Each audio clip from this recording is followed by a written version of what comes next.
Assalamualaikum warahmatullahi wabarakatuh.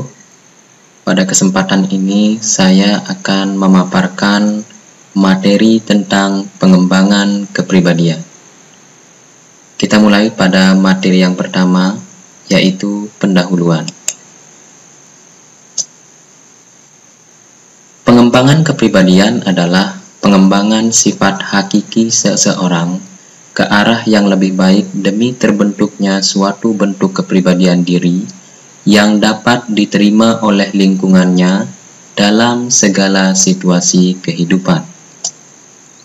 Tujuan belajar pengembangan kepribadian adalah: yang pertama, membangun komitmen untuk melakukan perubahan sikap, perilaku, dan percaya diri. Kedua, menumbuhkan kultur smart people di berbagai bidang. Ketiga, memahami personality dan perencanaan karir. Keempat, menumbuh kembangkan mindset tangguh, inovatif, team building, dan motivasi untuk berkarya di masa depan. EQ dan SQ. Kecerdasan emosional atau EQ adalah kemampuan mengenali perasaan sendiri dan perasaan orang lain, kemampuan motivasi diri sendiri, serta kemampuan mengolah emosi dengan baik pada diri sendiri dan orang lain. Kecerdasan spiritual atau SQ adalah kemampuan seseorang untuk mengerti dan memberi makna pada apa yang dihadapi dalam kehidupan, sehingga seseorang akan memiliki fleksibilitas dalam menghadapi persoalan di masyarakat. Keterkaitan antara SQ dan EQ. Seseorang yang mempunyai kebermaknaan SQ yang tinggi mampu menyandarkan jiwa sepenuhnya berdasarkan makna yang diperoleh, sehingga ketenangan hati akan muncul.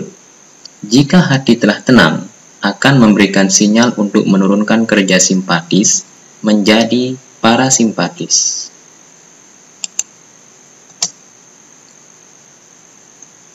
Intrapersonal skill adalah kemampuan seseorang dalam menjalin hubungan dengan dirinya sendiri.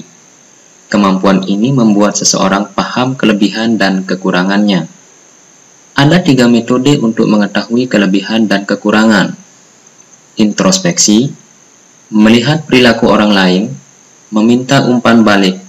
Semua disesuaikan dengan kapasitasnya. Interpersonal skill adalah kemampuan seseorang dalam membuka, mempertahankan, dan mengembangkan hubungan dengan orang lain. Kemampuan ini sangat penting dalam mendukung kesuksesan karir. Kepribadian sukses. Sukses adalah hak setiap manusia. Namun tidak semua orang bisa dengan mudah untuk meraih kesuksesan. Ciri-ciri orang sukses bukan hanya dilihat dari apa yang dia punya, namun yang paling penting adalah kepribadian sukses yang melekat di dirinya. Menurut Jenny Esbeth, ada 10 unsur kepribadian orang sukses. 1. Keberanian untuk berinisiatif. Kedua, tepat waktu. Ketiga, senang melayani. Keempat, membuka diri terlebih dahulu. Kelima, senang bekerja sama dan membina hubungan baik. Keenam, senang mempelajari hal-hal yang baru. Ketujuh, jarang mengeluh. Kedelapan, berani menanggung risiko. Kesembilan, berpikir positif setiap saat. Dan yang terakhir adalah comfortable in their own skin, atau menutup-nutupi sesuatu supaya tampak lebih baik di mata orang lain. Memasarkan diri. Memasarkan diri tidaklah sama artinya dengan menyombongkan diri. Memasarkan diri berarti menunjukkan keberadaan dan potensi diri. Pada dasarnya memasarkan diri penting bagi siapa saja untuk promosi, kenaikan jabatan, mencari jodoh, dan lain-lain. Cara memasarkan diri. Mulailah membentuk network, saling berbagi pengalaman. Menampilkan diri dengan cara positif, jangan mencari strategi yang menjatuhkan orang lain. bertutur kata percaya diri tetapi tidak sombong, tidak menggurui, tidak mencemooh. Professional skill mengandung pengertian sebagai kualitas individu dalam menunjukkan karakteristik tertentu yang dapat menjadi representasi positif terhadap standar profesinya, terhadap berbagai program peningkatan profesinya. 8 karakteristik orang disebut profesional. 1. Memiliki keahlian khusus berdasarkan profesi. Kedua, mendapat pengakuan dari masyarakat berkaitan dengan profesinya. Ketiga, memiliki etika moral yang tinggi. Keempat, memiliki kemampuan untuk mengambil keputusan berdasar ilmunya. Kelima, memiliki tanggung jawab untuk menciptakan kemaslahatan diri sendiri dan orang lain. Keenam, mempunyai orientasi pada nilai-nilai untuk melayani masyarakat dengan profesinya. Ketujuh, mempunyai landasan teoritis sebagai dasarnya. Dan yang terakhir, mempunyai otonomi yang luas dalam mengambil keputusan saat menjalankan pelayanannya. Perilaku proaktif. Perilaku yang proaktif berarti bertanggung jawab penuh atas semua perilaku dan tindakan kita, bertanggung jawab atas pilihan yang kita ambil dan konsekuensinya, bertanggung jawab untuk mengambil inisiatif dan mewujudkan apa yang kita inginkan. Komunikasi efektif adalah komunikasi yang mampu menghasilkan perubahan sikap, attitude change, pada orang yang terlibat dalam komunikasi atau komunikasi efektif adalah saling bertukar informasi, ide, kepercayaan, perasaan, dan sikap antara dua orang atau kelompok yang hasilnya sesuai dengan harapan. Unsur-unsur dalam membangun komunikasi efektif: berhadapan, mempertahankan kontak mata, membungkuk ke arah klien, mempertahankan sikap terbuka, dan tetap rileks. Mudah berprestasi. Banyak faktor yang membuat banyak pemuda yang berprestasi. Terbukanya akses pendidikan yang lebih bagus, semakin mudah informasi, semakin bagusnya penemuan-penemuan, semakin bagusnya penguasaan skill, semakin berlimpahnya penyedia research. Menurut Anies Baswedan, anak muda memang minim pengalaman, karena itu ia tidak menawarkan masa lalu. Anak muda menawarkan masa depan. Learning skill. Learning skill adalah keterampilan yang digunakan agar kita selalu dapat mengembangkan diri melalui proses belajar yang berkelanjutan.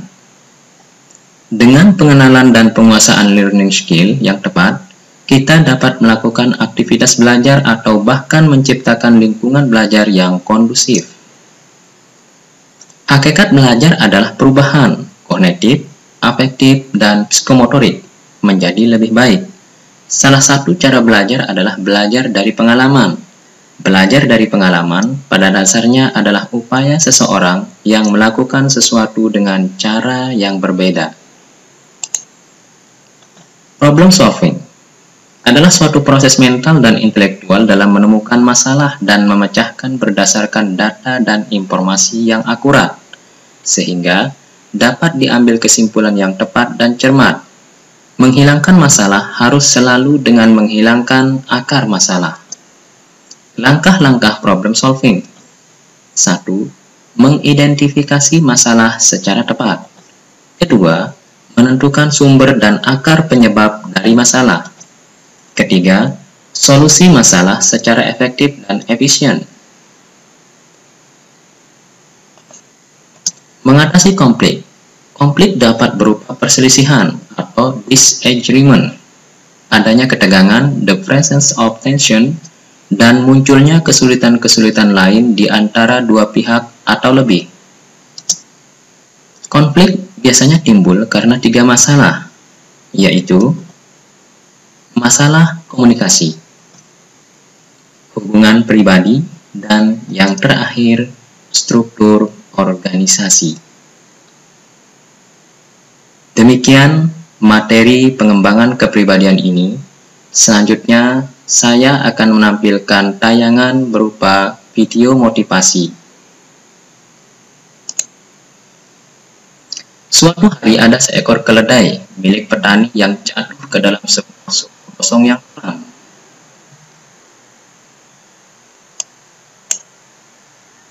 Sang menolong keledainya, tetapi sumur itu terlalu dalam. Petani itu berusaha memikirkan cara untuk keledainya, tetapi dia tidak bisa. Sang petani menyerah dan memutuskan untuk mengisi sumur itu dengan tanah. Saat pasir yang dilemparkan petani jatuh di atas tubuhnya si keledai ke atas tubuh keledai itu terus mengalir dan jatuh. Sampai sedikit demi sedikit tanah itu menjadi semakin tinggi. Yang dilemparkan petani hingga akhirnya ia berhasil keluar dari sumur. Sang petani sangat terkejut. Jadi saat besar dalam saat kita mengalir ke sana, masalah itu menumpuk di kita memutuskan untuk mengatasinya satu persatu. Sedikit demi sedikit kita mencapai level yang lebih tinggi tanpa menyadarinya bahwa kita sudah hampir keluar dari lubang itu dan kita sudah berjalan sangat jauh.